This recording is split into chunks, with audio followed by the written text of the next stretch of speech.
So I really thought there's been some questions from some folks in the church and some interest about what is liturgy. You know, I come in with of experience with lots of different liturgies, lots of different churches. I've probably presided at 50 churches in my brief career, because when I was doing Lydia Place, it was evening worship, and I was part-time compensated, so I supplemented that by Sunday pulpit supply. And there were some churches I went back and back and back. I was sort of the, I was the full-time, not full-time, but I was the frequent replacement. And every church, what's really fascinating is every church that I went to worshiped slightly differently. They all had their own little nuances. They all had their own specific ways of how they presented the music and how they interacted with the liturgy and ELW. Some were not using liturgy out of the ELW, they were still in the LBW. And then there were some that used other liturgies that were Lutheran, but were written outside of what was officially in the hymn book. So what I want to ask the first question, and this is, what I want to do today is sort of a history of how liturgy developed and how it was seen through the eras of the church. But I can't go into the whole church because there's the Eastern Church that arose out of, and the African Church and the Eastern Church, which was Byzantium and the Byzantine Church, the Greek Orthodox Church, the Russian Orthodox Church, the Syrian Church, and other places. We're going to sort of dwell in the Western tradition, which is Europe, main Western Europe, centered around Rome, and then later in the Protestant Reformation, which was in Northern Europe. So the question I want to ask is, when you think of this question, what is liturgy? What comes to mind for you? The prayer and response. Confession and forgiveness. Pardon? Confession and forgiveness. Should be number one. Well, sorry. The singing of the responses. Singing responses. Singing of the psalm. Formality of the procedure. Formality.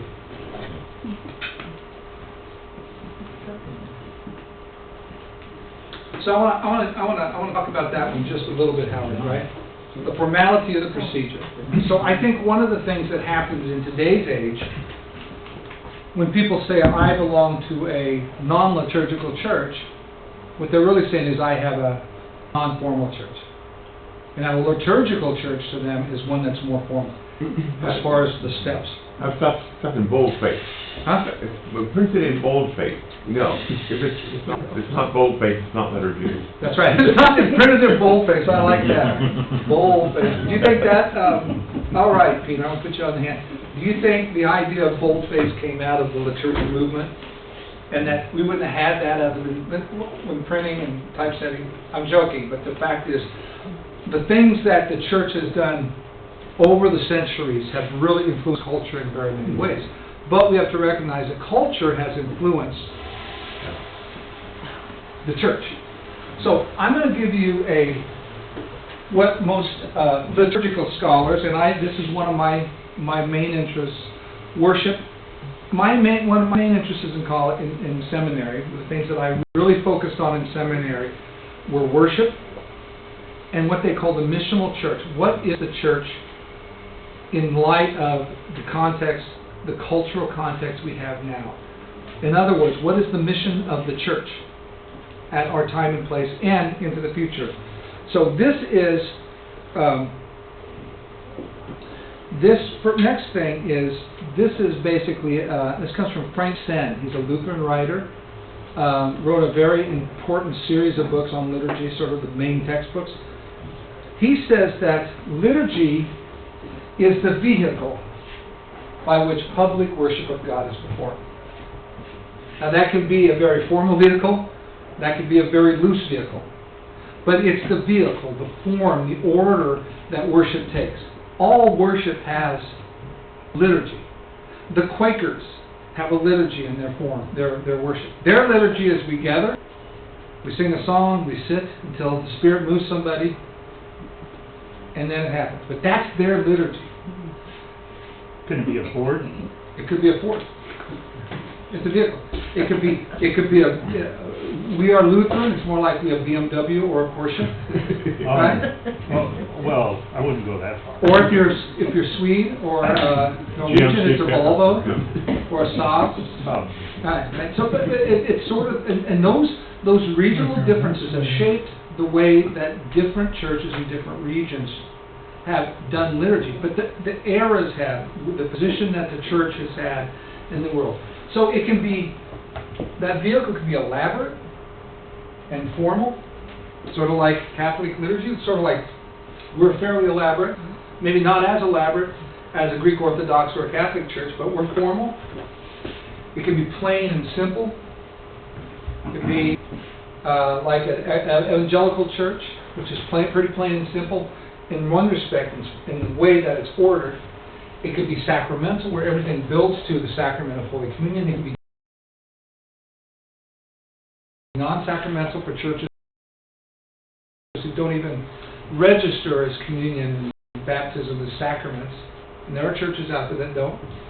It could be Christian, it could be non-Christian. Part of our liturgy in the Christian church arose out of Jewish liturgy. The way that, because the early Christians still practiced in the synagogues alongside the Jews, the first 100 years or so. So some of those patterns of worship, the readings, the songs, the prayers, followed into the early Christian churches. Muslim churches have a liturgy. I had the great joy of being invited as a guest of honor to a Bosnian Muslim prayer service in northeast Minneapolis. I sat up front with the imam, and it was basically confirmation for a couple of kids I knew who were Bosnian kids. And it was all in Arabic.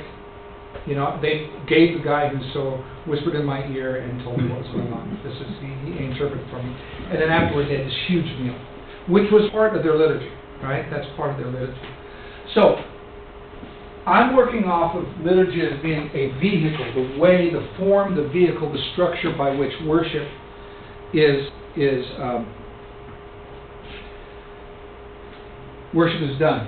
And we're going to talk about common rituals reflecting praise and thanksgiving and supplication and repentance. Those different things we see in our worship today are what liturgies always have, in one way or another, addressed in one way or another. Did you create these slides? They're very nice. I did create the slides, yeah. Do you have any latitude on what, or does the Lutheran Church, on this given Sunday, this is what the liturgy will be? There's more latitude in the tradition than a particular church might be. I think our church is more... Can you change, I mean, do you have the authority to change? We have the authority. I don't have any authority. I got as much authority as a coffee cup. No, but the coffee cup has as much authority as the pastor. That's the thing. Oh, it does? I like it. Because in the Lutheran understanding, and this goes to the Lutheran understanding of the priesthood of all believers, that we all are gifted and all are called to use our gifts. Now, some of us are called to specific gifts. I'm called to pastoral gifts. I've been trained and gone through the whole process, and I've been ordained. But I've been called by this congregation to perform and been given certain authority, but that authority doesn't have much weight unless the church, the members of the church agree, go along with it. Grant me that authority. God's not going to step in and say, well, you don't like the pastor. It's not cut and dry. It's not cut and dry. Yeah. My job is to walk alongside and to guide and to lead, but not to... I cannot and I will not, this is sort of my view, I will not force this stuff upon you. I might argue very strongly for it, right, and be persuasive, but that's not...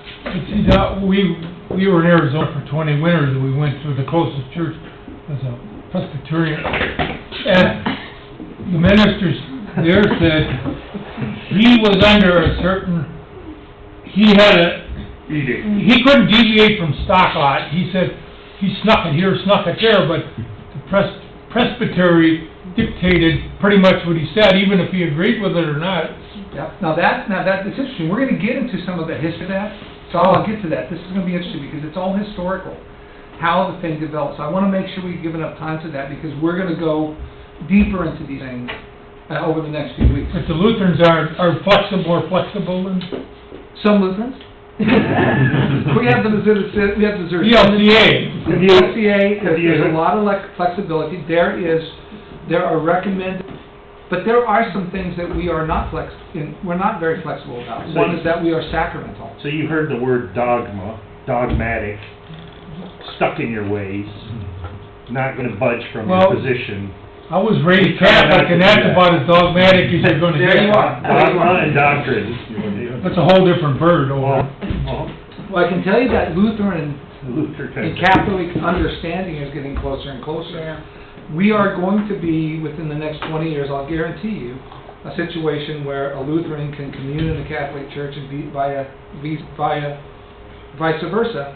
Because one of my good friends and colleagues is in Switzerland with the Lutheran World Federation, debating this and being part of the group at the Vatican. The one thing that's holding up is, what is a priest? Catholics have a much higher, they're a holier person than what we are. They're never gonna allow, the Catholics will never allow a woman to become a priest. Even the Pope, who's a pretty good guy, He's a pretty good pope. he's trying to change, he's got 2 centuries, he's trying to move the ship. It's a tough time. Oh, 20 centuries. Yeah, 20, Well, yeah. I'm sorry. No, you're right. But the thing is, he can only do so much, and there would be a revolution by the conservatives if he said women could be priests. Now, they will accept married priests, because Episcopal sometimes I haven't heard of a Lutheran, but I see it. Oh, I've known some Lutherans who have gone on to become Catholic priests. Oh, have they? Yeah. Happens rarely. It's a very sad day when that happens. The early church had a female deacon. The early church had female deacons, the early You know what church they had call female- Lutherans? Catholic white. Catholic white. I like to tell like to tell my Catholic friends, and my wife grew up Catholic, I like to tell my priest friends and stuff that Lutherans are nothing more than refined Catholics. Wow. Yeah, refined. Okay, so I'm gonna go back here. We're gonna look through how liturgy developed. Maybe distilled, not refined. They're 80 Catholics. Okay. So I wanna get forward here. So we're gonna look at these different eras. The first era we're gonna look at is the very early church. From about 50, when the church, we began to have some historic records of what the church looked like after Jesus rose from the dead, through 312, which was the Edict of Milan. Now, the Edict of Milan, I'll remind you, is when Constantine, the Emperor Constantine, the Roman Emperor Constantine, said that Christians were no longer to be prosecuted or persecuted, and they were to be given all the rights. Later, it became the official, it took 80 years or so, or 70 years, but it became the official religion of Rome, of the Roman Empire. But that changed everything, because all of a sudden they were mainstream. They were no longer the outsiders, they were no longer the persecuted. And that, yeah. So Rome made up that edict. The Edict of Milan was the Emperor of Rome, Constantine. Okay. Don't you think that Constantine had an agenda in there? Sure. He was trying to solidify his empire, and all of a sudden he supposedly saw a cross in the air, and Yep. I sucked that one up. So he was, I think a lot of that had to do, Sure. maybe There's a political reality. The Christians were growing, and they were exerting pressure. And the persecution of Christians around, it was growing in other places, not just in Rome. That put political pressure. I have no doubt that he had his conversion story, is his conversion story, but I think there's always other stories, right? In history. well, 2 and 2 makes, plus he was at the table at Nicosia when they made all these huge decisions. Yeah, the Council of Nicaea, right? But yeah, so one has to ask, Well, at that time- was God at the table, or was Constantine at the table? Probably both. Probably a little both. No, it's the thing, the Council of Nicaea, when that happened, this is when, it was the Edict of Milan, but at the Council of Nicaea, what they were trying to combat was a growing tide of Christian people, followers of Christ, who said that Christ was pure spirit, that there wasn't a human Christ. So that was the Gnostics. That comes from gnosis, which, the ghost, gnosis, is just pure spirit. The next one we're going to go to, I just want to get through this. Late antiquity, this goes from Council of Nicaea into really the beginning of the Middle Ages. And then we're going to get into Middle Ages, the early Middle Ages from 600 to 11, the late Middle Ages from 13 to 14, the High Middle Ages, I mean. The High Middle Ages are what's sometimes called the Middle Ages, but in some respects it was the highest form of the art and some of the things that grew out of that. The late Middle Ages happened 13 to 1400s and leading into the Reformation, which is where we begin to really, our tradition came out of the Reformation. So a lot of what happened with the Lutherans and the Lutheran Reformation was reaction to what was going on there. Which coincides with the Renaissance. Well, yeah, which had, coincides with the Renaissance. And then the post-Reformation also coincides with the Reformation. That's the response to the post-Reformation is when the Catholic Church went on and did their Council of Trent, and they rethought worship in response to what was going on in Germany and in the lowlands, because Calvin and Zwingli and the others. And then the Enlightenment hit, so the Renaissance and the Enlightenment, and there's a whole new focus on the way people think. Mhm. These rationalism and the focus on the human being as primary. And then two Christian eras that in the West that come out of that is a response to the Enlightenment. One is Revivalism. You remember the First and Second Great Awakening in the United States. Revivals, it's really the basis of our fundamentalist and evangelical churches here. And something called Romanticism, which was trying to reclaim the church and going back to the Romantic era. And then we get into modernity. Okay, that's where we're sort of postmodern now, but this is where the liturgy goes. So I want to start with the early church. So the early church, the worship forms appeared to resemble what synagogue worship was. Readings, some song, prayer. And it tended to follow that form. But then No communion? not necessarily as a central act in some of those. Remember, many of these churches in the very, very early place were the Christians were worshiping within the synagogue. Communion came about after they were ejected from the synagogue, driven away. Okay. Yeah, well, Paul, the words of institution and so forth are quotes from Paul, right? I mean, Paul was early 2nd century or? No, Paul was late 70. Okay. 50 to 70.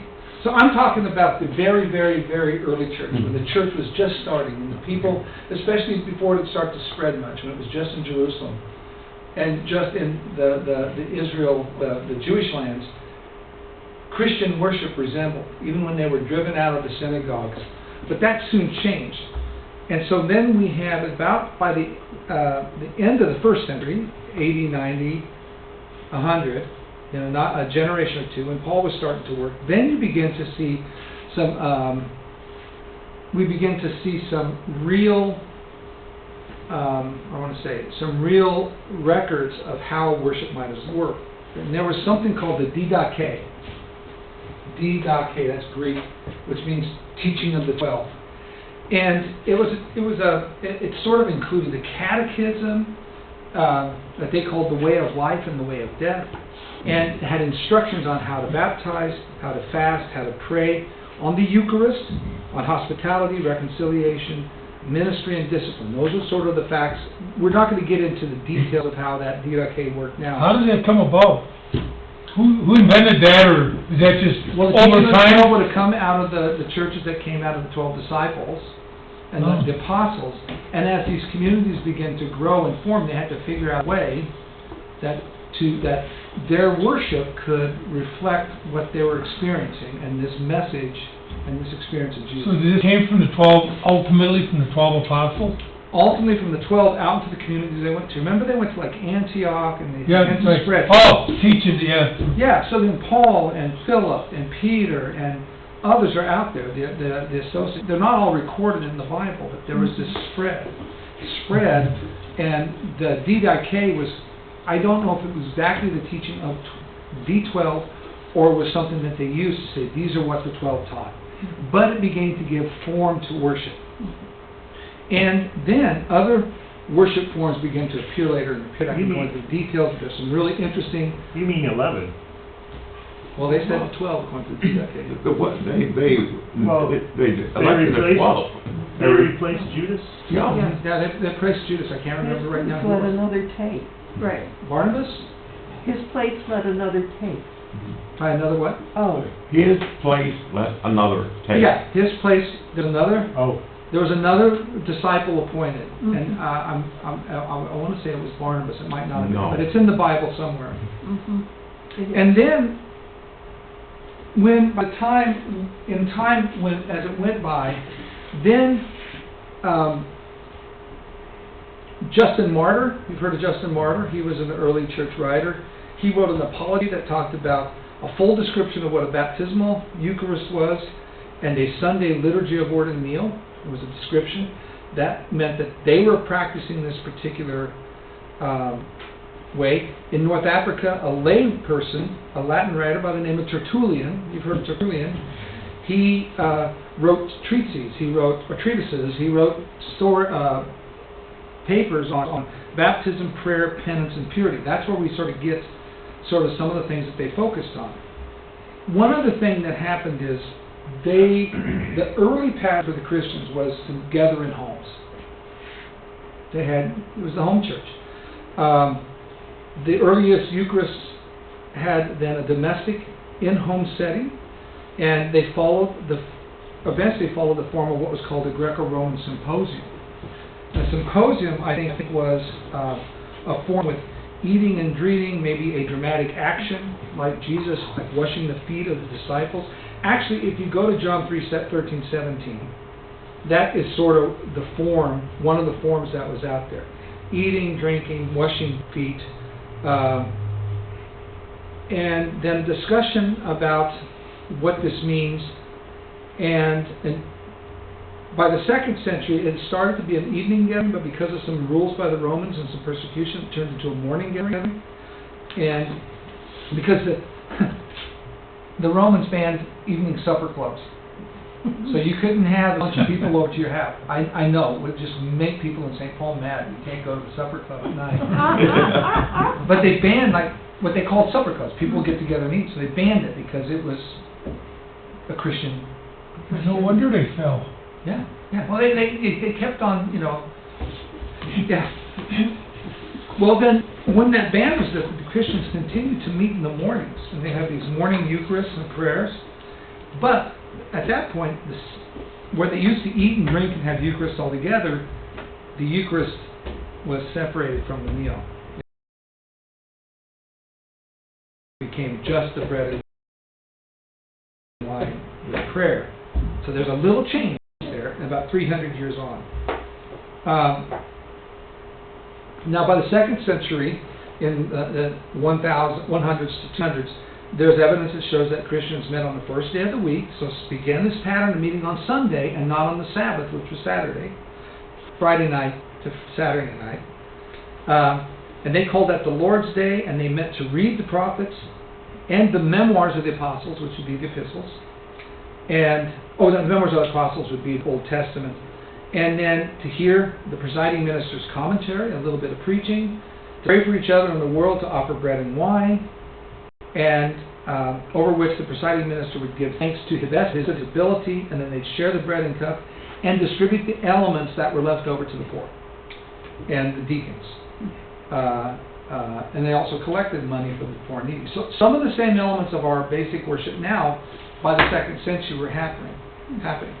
By the 3rd century...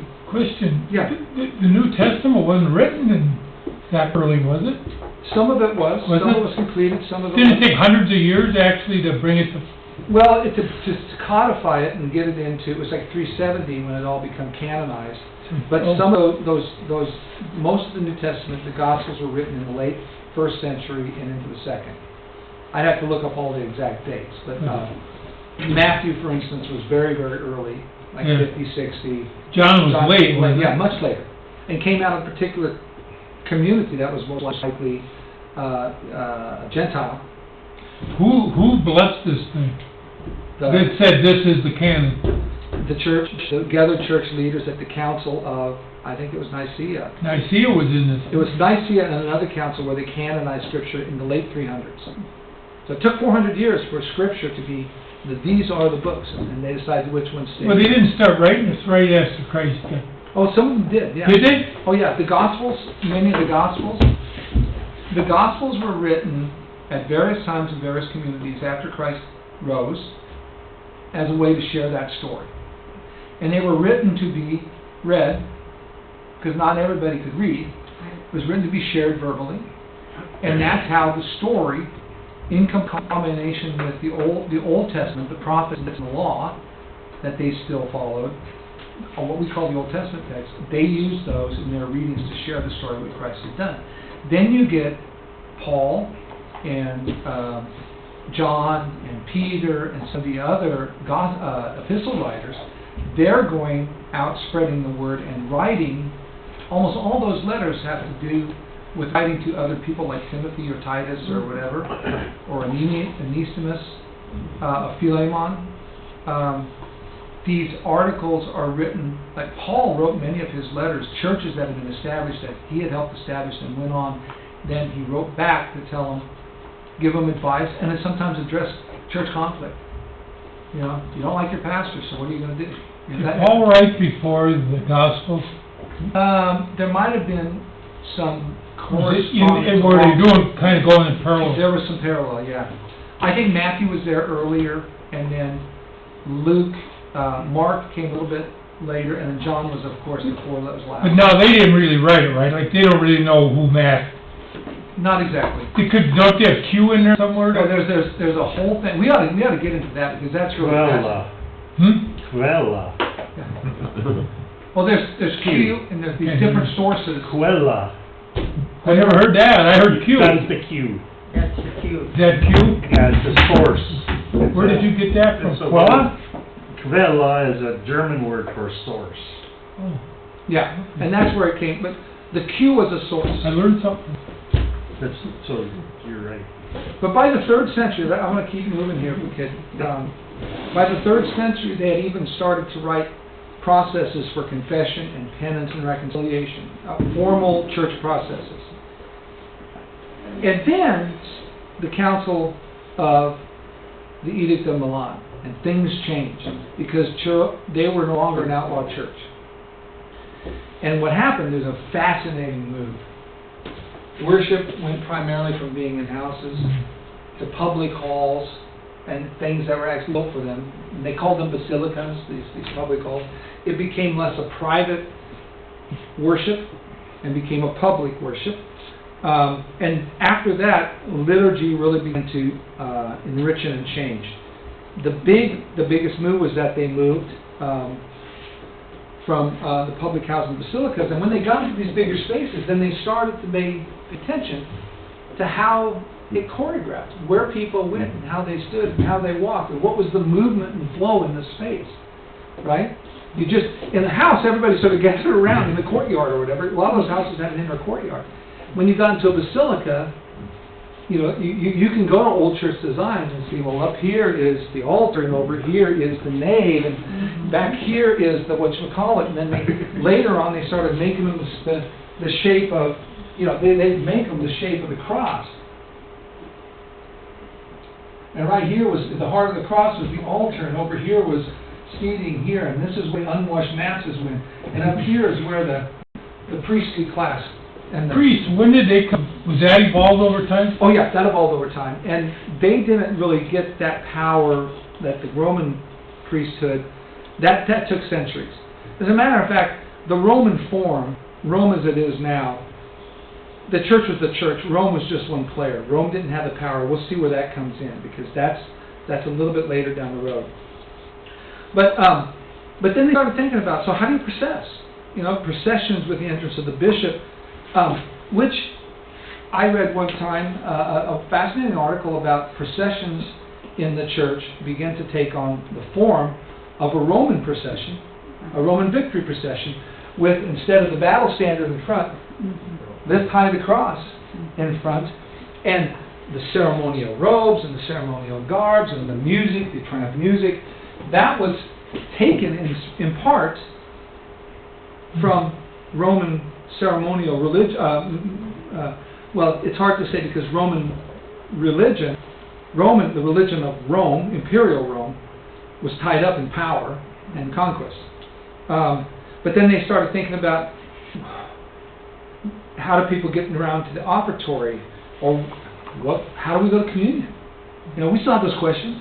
Do we come in a circular thing? Do we go up and kneel? Does somebody just throw bits of bread at everybody? I mean, think about that. This all had to happen when you had these bigger spaces and gatherings. And bigger groups.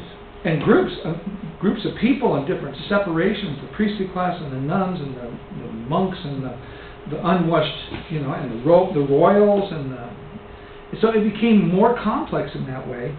And also, psalms then became more and more accompanied, more and more were used to accompany the offertory and the communion processions. So when there's an offering, they sing psalms and communion processions. And because of that, they wanted to sing the other psalms, but it wasn't like everybody sang. So they started developing trained choirs. And in Rome, it was the most famous was called the Schola Cantorum, the school of cantoring. We have a professional Lutheran choir in the cities called Schola Cantorum. They practice over at Westwood, where I was an intern. And it's mostly people from St. Olaf, right? Because they're St. Olaf. No, anyway. But then what also happened is, in this period of late antiquity, you didn't have a totally unified church. You had different bishoprics, different areas where the patriarchal leader seats. There was one in Antioch, and one in Alexandria, and one in Rome, and one in Constantinople, and one in Jerusalem. And each one of those began to develop their own sort of form, accepted, prescribed form of worship. But they weren't all in keeping. So you couldn't go from Jerusalem and step into Antioch and exactly have the same tunes, the same order, and the same songs and the readings and everything. Where was the status of the Pope at this time? I know they're doing all these things out here, but he's sitting in Rome and... No, he was just one of many. He was no more powerful. Yeah, he's the bishop of Rome. He was the bishop of Rome, and he was no more powerful than the bishop of Antioch, or the bishop of Jerusalem, or the bishop of Constantinople. This is, That came later. Yeah, that comes later. This is 600. This happens a little bit later. We're going to get to that in the next set. But there was growing differences between these rites. So you had all these different Christian rites. They were localized. So the people in Antioch, the Antiochians, all worshipped, more and more worshipped the same, but they didn't worship the same as other places. So the first pope was Peter, We buy that. Yeah. according to Catholic canon. Right. By gate canon, that's the laying- only church that was And the there. laying on of hands from Peter to the next, to the next, to the Yeah. next. And Luther said, prove it. Yeah. And they couldn't. Yeah. They couldn't. Wow. But Luther had some issues too, though. Well, Luther is the guy that we follow. Yeah, but there was... The rumor has it Luther liked to drink beer. Luther's Well, wife that's was a a good thing. brewmeister. Was he a roommate? She was. Katie, Katerina Bambora, his wife, My kind of guy. she made money making beer because that was their only form of support. So Luther did say that, huh? Oh, yeah. I've sat in the same chair that Luther had a beer in with me. Wow. And it was really warm. It was warm up the feeling. Exactly what Luther's seat was. Luther had some problems He had some... down there. He had some weight. Didn't like the Jews very much. The other thing, though, that happened, and this is something if you've been around a lot of Roman Catholic communities, is that while they grew indoors, they began to say we need to do more outside things, and they began to do these elaborate processions, these processional rites outside. You see them in big cities with big Catholic communities. You see them here in St. Paul, where they process with everything, and like in Mexico and Italy and places like that, they're carrying symbols and icons through the streets. They begin to do these processional prayer rites. They go from place to place to mark a particular saint or mark a particular day. And because of that,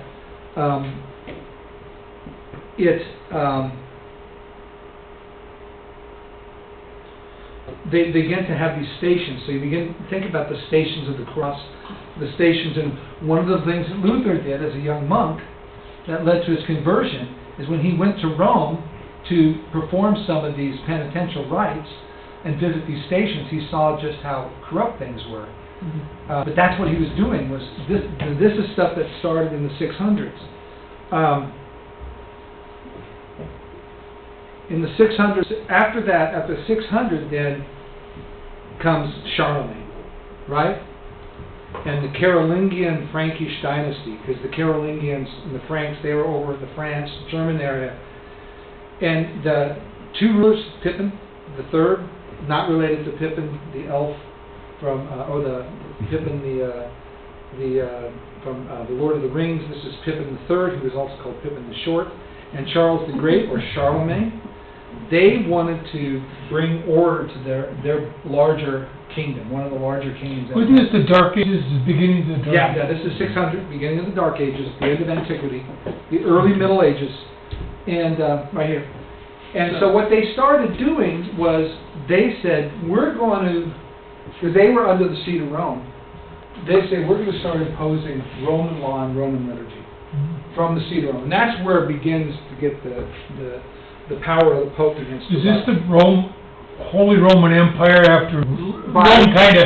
In time. But I think the Holy Roman Empire actually came more out of Germany. And this was the Franks. This was down in Carolingians were northern French, and the Franks were southern French. Well, who came in? Somebody came in and started destroying the Roman Empire. Well, there was all the Huns, they called the Goths, Huns. The Goths, the Visigoths, the Huns, And this has been going on, I guess you gotta understand, I suppose this didn't happen in a couple of weeks. No, we're talking Centuries? Centuries at a time. We're talking about a portion of history right here that's 200 years longer. Well, is as long as the founding of the Americas into where we are today. 1492. Yeah. Right? And we're in, that's 500 years. So, what also happened is the Crusades began. They were going to go free Jerusalem from the terrible Muslims. But the interaction with the Muslims brought them into some interaction with Greek learning and Greek philosophy, which had been so much a part of the early church, especially because Paul was a classically trained Greek scholar type, right? So that began to impact the leaders thinking about worship and liturgy and how we work together. And then you had these traveling orders, they called them Mendican Orders, the Franciscans, the Dominicans, the Carmelites, and they started moving out to convert and to treat and to feed and to care for. The Franciscans to care, for instance, these different orders had different reasons. But they began to develop their own orders, their own practices, and they even printed or copied little missals, MISSALs, or what they call breviaries, which are short services, and that would tell them how the monks' brothers how to go to do a mass, celebrate a mass, and what was the divine office, which is all of the other part of the mass. And we begin to see these things become more standardized, more standardization across Western Christianity. So the worship plans in the West worship order, liturgy began to become more and more of the Roman style, not as much as the Greek or the Constantinople or the Antiochian, which was Antioch was down in the Middle East, north of Jerusalem, and then the Egyptian, Syriac, Ethiopian. And then one way they've continued to engage the lay people was through these processions on major days. So you haven't mentioned India. But India, you know, they had some India, but it sort of dried up. The Syriac church moved into India, but it really had very little effect on, that's sort of on us as far as the West, because our tradition comes out of the Western tradition.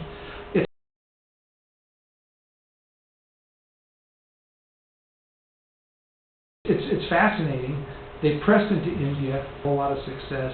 Indian Christianity didn't really find some success until the 1800s when some of the Bible Lutherans, Zilgenbach, a guy who's Zilgen something, a Lutheran from Germany went into, and they went into the Dalit, the lowest caste, and found, and that's where Christianity has flourished in India. They haven't found much success in the upper class, but that's a different thing. Sure. Liturgy then, in the high Middle Ages,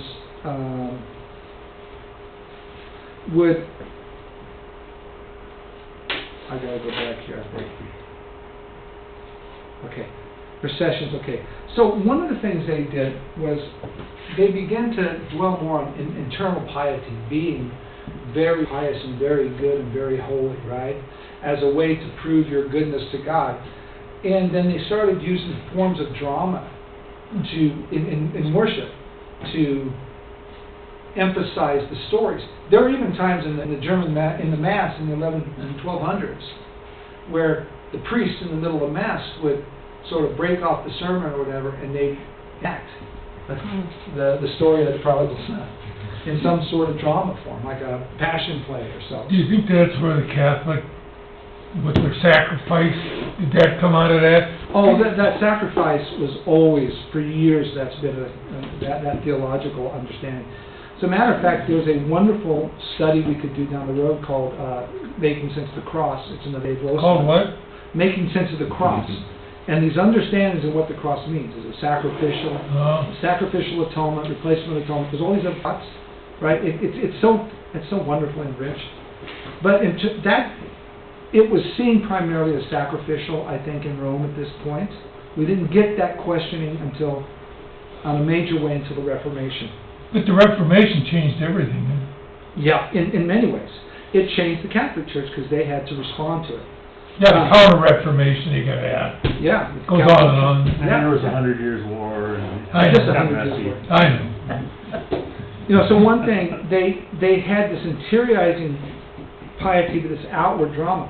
Some of the interior things is they started writing prayers and rites just for the priests and those who helped the priestess. Special prayers, special things that were prayed and said as the priest was dressing. So you know, if you're Catholic, for instance, you know that when the priest is up at the table, back to the communion, back to the people, when he's doing here, he's saying prayers. That's that private interior piety prayer. Because in the Catholic understanding, the Mass, it doesn't matter who's out here. What happens matters is the priest and the elements of God. And when I was a kid, he said in Latin, and we had no idea what he was talking about. Yeah. It's, They just- also, where did this... So they see that this begins 1,000 years ago, but it took 1,000 years for them to get Where to he that did the Transubstantiation, that... Well, Was there any starting point for that? Oh, that doctrine took years and years and Did it? years to fit. They started arguing over. First, they had to decide: okay, is Christ Yeah. human, or is Christ God, or is Christ somehow mysteriously voiced? Both. Council of Nicaea, the Nicene Creed, right? God from God, light from light, true God from true God, begotten, not made of one being with the Father who moves through all. That's all to say that Christ is human and divine. Question, I always had this question. Maybe it's off the track. If Christ was human, he must have had a human soul. Mm-hmm. Was he born with original sin? That's a real good question. And people have debated. Because he had divine essence. You know, if he's divine. He had the capacity. He had to have the capacity for original sin. So we don't know. But we go back to the virgin birth. Okay, you said- So that He had the he's capacity. free of sin. He's human. Because of the virgin birth. But if he's human, he's human. And he had to be human in all things to be like us, right? His mother He couldn't have was- saved us without being like us. His mother was without sin. Well, what about her mother? Her mother. No, you know, Just 7 generations. I'm gonna start taking, no, we can get into all this other stuff. If I can focus just on liturgy. Yeah, We can drag this one all the way back. There's so much to this, and I know. We don't have answers, we just have fun but asking what questions. happens with, all those questions come into mind when we're talking just liturgy itself, because it's so, and how it developed is, I think, interesting. So, private prayers for the celebrant during the preparation of gifts, and before and after, they're private prayers that, and those are the things that, in the Catholic tradition, said that makes it the Mass, makes it efficacious, makes it effective. Luther said, no, what makes it effective is the water and the Word and the promise for you. And it doesn't matter who gives that promise for you, right? It's the promise, because the focus is not the priest and not the church, but it's the work of the Holy Spirit in the water, in, under, and with the water and bread. So, So, my understanding of Luther's thinking on liturgy was the repetition, repeating week after week after week of the confession and forgiveness and the prayers of the people. And that's where you learn. in the sacraments. That's where you learn Yeah. what being Christian is all about. And if Is we that ever can get repetition. past the high Middle Ages, we're going to talk No, you're right. And this is really gets really interesting. Repeat. So, the other thing that happened is,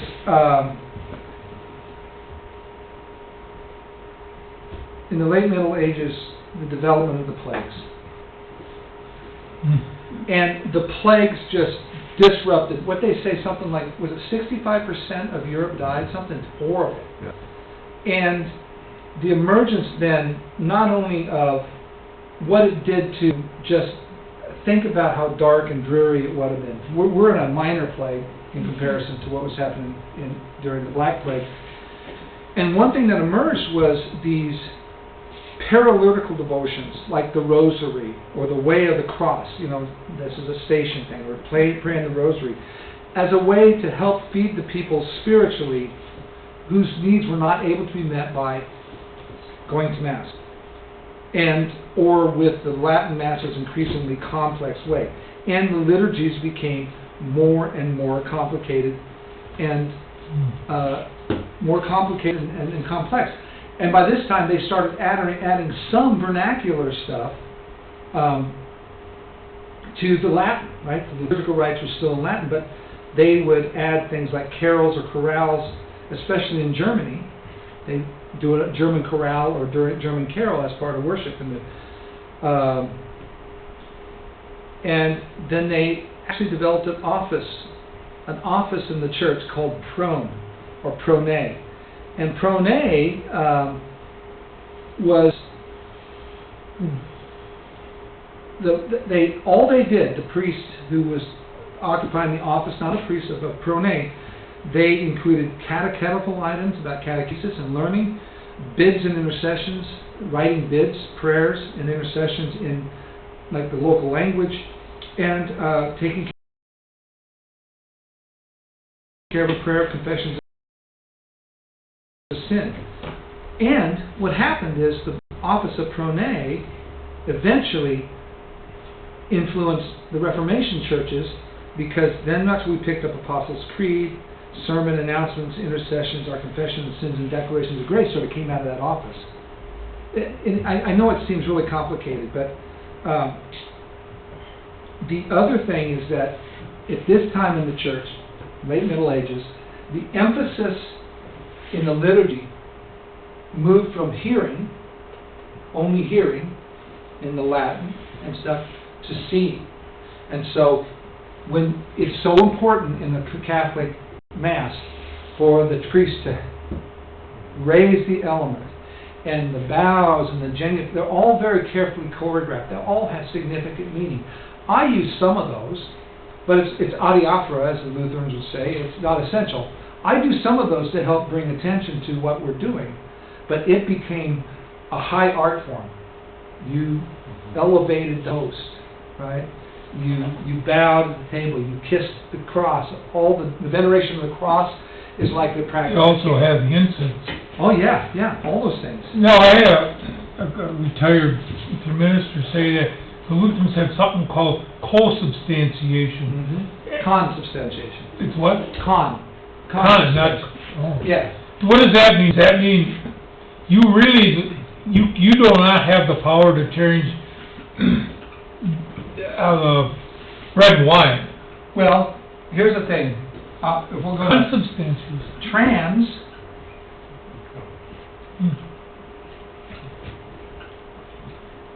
okay, the first thing is substance, okay?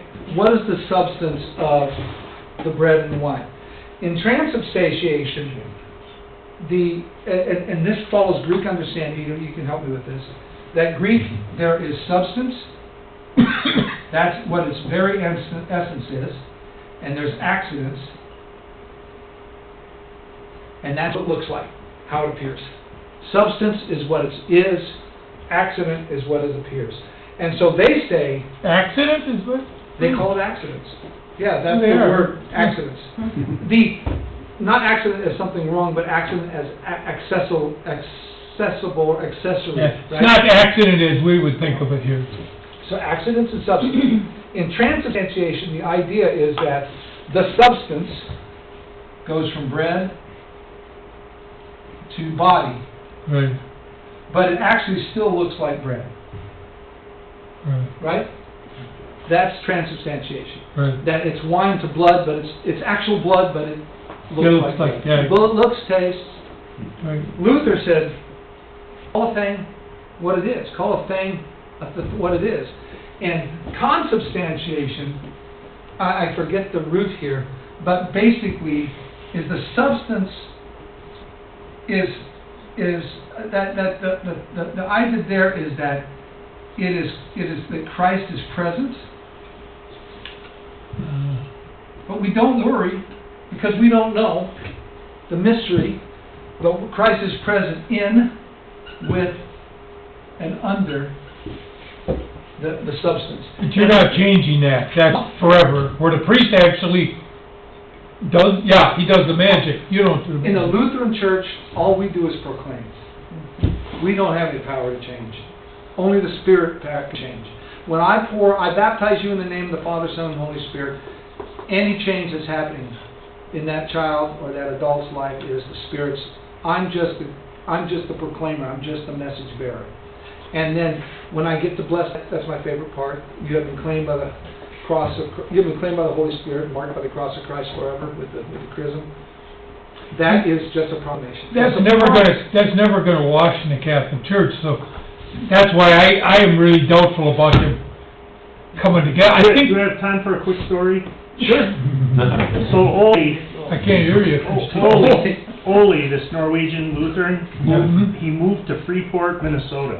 Yeah, Do you know Freeport, Minnesota? I know. It's Catholic, German Catholic. It is? Yeah. Okay. Okay, so he moved in, and every Friday night, he'd fire up his barbecue grill and he'd grill a steak. And the rest of the people in town were going crazy. They're like, priest, you gotta talk to this guy. He's grilling steak on Friday! What? Get him! So the priest said, okay, we're gonna convert this guy to be a Catholic. So they brought him to church. The priest said, you were born a Lutheran, you were baptized a Lutheran, now you're a Catholic.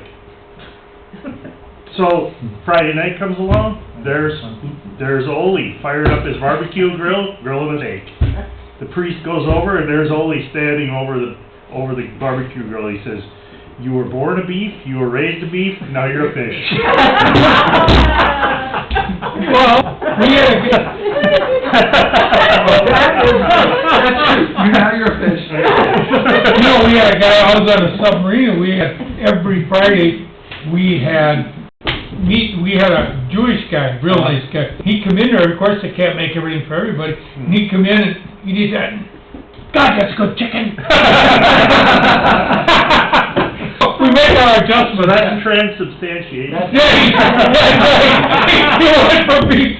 Yeah, So sure. Missouri Synod, Yeah. do they believe that it's actually the bread And the body. Yeah, they believe, the Missouri Synod believes in the consubstantial. Yeah. They believe that so Luther said, it doesn't matter, Yeah. right? What it matters is what we trust in, and what and Christ said, and we trust. Thank you. We trust, so it doesn't, the key in communion in the Lutheran tradition, this comes right out of Luther, and the Missouri Synod says this as well as the Wisconsinites and everybody, that if it's efficacious at all, if something really happens, it's the work of the Spirit, and we trust that Spirit because we trust the promise that God has given us. We trust Christ's promise. It's all based on trust. It's not based on the action of a human. It's not based on some miraculous change in the substance, which is actually Greek metaphysics. It's not even, it doesn't make sense even, right? It's metaphysics. Yeah. Yeah. And so, because that's You know, you should do a study sometime or a class on the difference between the Missouri, Wisconsin, and the ELCA. I'd love to. No, we'll do that. Yeah. We're counting on you. We'll do that. We're count- But I don't know if we'll ever get done with this.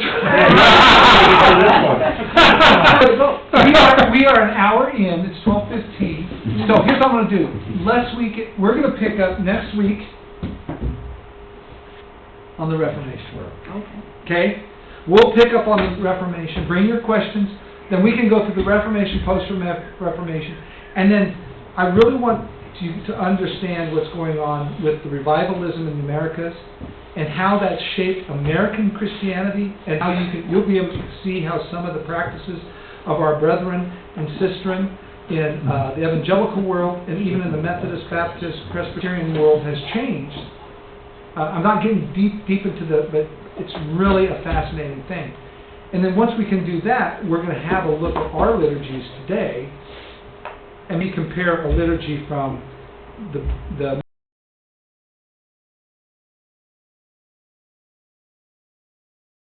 maybe the red book, the service book, and hymnal, Cranberry. and the L. I'm a Denver Bronco. Yeah, we so don't it's the care L about way. that.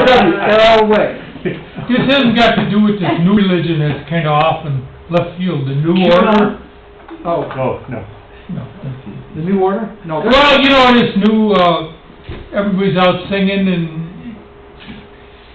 I guess everything goes, you know. Maybe it's these mega churches that do that. Oh, Well, there's you're thinking of the evangelical. We're talking evangelical. And the evangelical has this really,